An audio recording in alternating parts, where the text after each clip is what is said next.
Movie sense को subscribe करें और बेल के आइकन को दबाएं ताकि हमारी न्यू आने वाली वीडियो आप देख सकें सबसे पहले। हमने उगेड़े पर एक जासूस लगा रखा था जो कई सालों से काम कर रहा था। उन्हें पता है कि कोई जासूस उनके अंदर मौजूद है, लेकिन वो उसकी शनाख्त के बारे में नहीं जानते। लेकिन मेरा इन बातों से क्या ताल्लुक है, क्योंकि वो जासूस तुम्हारा भाई है सुंगड़ते कन।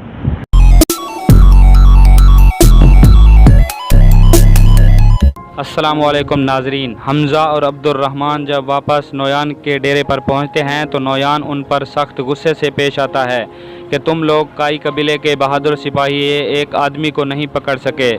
नोयान उनको काफ़ी गालियां भी देता है और फिर अब्दुर्रहमान के गले पर चाकू रख देता है। उसको मारने ही वाला होता है कि अब्दुर्रहमान बोल पड़ता है और कहता है कि हमारी नाकामी की वजह गलत मालूमात है जो आपको दी गई थी, क्योंकि तूताकिन पहले ही जानता था कि आप वहां अपने आदमी भेजने वाले हैं, इसलिए हमारी गलती नहीं है। जिस पर नोयान अपना जहन तब्दील कर लेता है और उन दोनों को छोड़ देता है।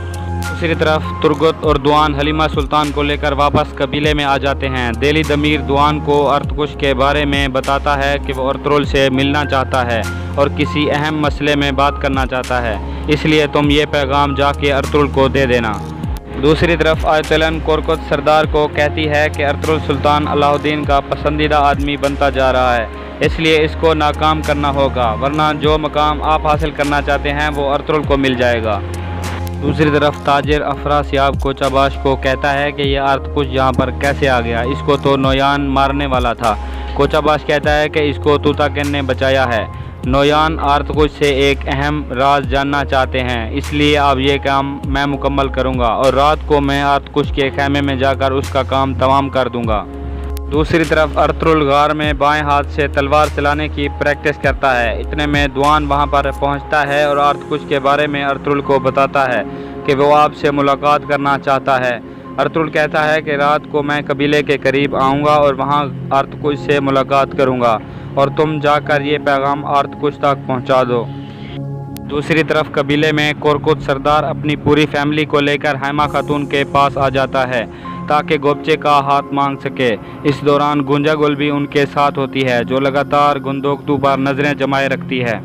दूसरी तरफ कोचाबाश अर्तकुश की जासूसी कर रहा होता है। इतने में अर्तकुश बाहर आ जाता है और अपने सिपाहियों को कहता है कि मैं कुछ वर्जिश करके आता हूँ।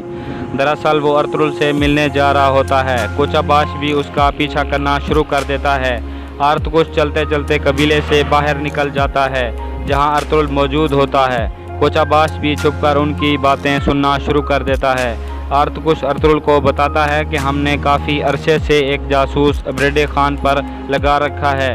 अब उनको शक हो गया है कि हमारे अंदर कोई जासूस मौजूद है, लेकिन उनको उसका नाम नहीं पता। यही वजह थी कि नोयान मुझे पकड़ना चाहता था और इस जासूस का नाम मालूम करना चाहता था। वो जासूस दरअसल तुम्हारा बड़ा भाई सुंगड़तेकन है। उसके अलावा अर्तकुश कहता है कि कल तुम मुझे इख्ताम पहाड़ी पर मिलो, जहां मैं तुम्हें बताऊंगा कि सुंगड़तेसन से कैसे रब्ता करना है। ये सारी बातें कोचाबाश भी छुपकर सुन लेता है और दूसरी तरफ कबीले का हकीम आर्तुक भी सुन लेता है। दूसरी तरफ कोरकुत सरदार हैमा खातून से तूताकिन के लिए गोपचे का हाथ मांगता है, जिस पर हैमा खातून खुशी खुशी रजामंद हो जाती है और कहती है कि इस रिश्ते से दोनों कबीलों के ताल्लुकात मज़ीद मजबूत हो जाएंगे। इसके बाद हैमा खातून गोपचे से उसकी रजामंदी पूछती है, जिस पर गोपचे भी रजामंदी का इजहार कर देती है। इस तरह गोपचे और तूताकिन की मंगनी हो जाती है। दूसरी तरफ अर्तुल छुपकर तुर्गुत और दुआन के खैमे में जाता है और उनको बताता है कि कल सुबह अर्तकुश अपने सिपाहियों के साथ रवाना होगा और तुम दोनों भी फलां पहाड़ी पर आ जाना, वहां हम अर्तकुश से मुलाकात करेंगे। ये बताकर अर्तुल वहां से चला जाता है। दूसरी तरफ हकीम आर्तो किसी को खत लिख रहा होता है कि आज अर्तुल को अपने बड़े भाई सुंगड़तेकन के बारे में पता चला है और मैंने लगातार अर्तुल पर नज़र रखी हुई है। इतने में अर्तुल उसके खैमे में दाखिल होता है। हकीम आर्तुक फ़ौरन ख़त छुपा लेता है। अर्तुल उसका शुक्रिया अदा करता है कि उसने अब्दुर्रहमान को जेल से निकालने में मदद की थी। फिर अर्तुल कहता है कि कबीले में एक गद्दार मौजूद है और हमें बहुत जल्द उसको पकड़ना होगा। اس لیے آپ بھی اپنی آنکھیں کھلی رکھیں۔ جس پر حکیم آرتو کہتا ہے کہ انشاءاللہ غدار جلد بے نقاب ہو جائے گا۔ اس کے بعد ارطغرل وہاں سے چلا جاتا ہے اور حکیم آرتو وہ خط دوبارہ نکال لیتا ہے، اور یہاں اس قسط کا اختتام ہو جاتا ہے۔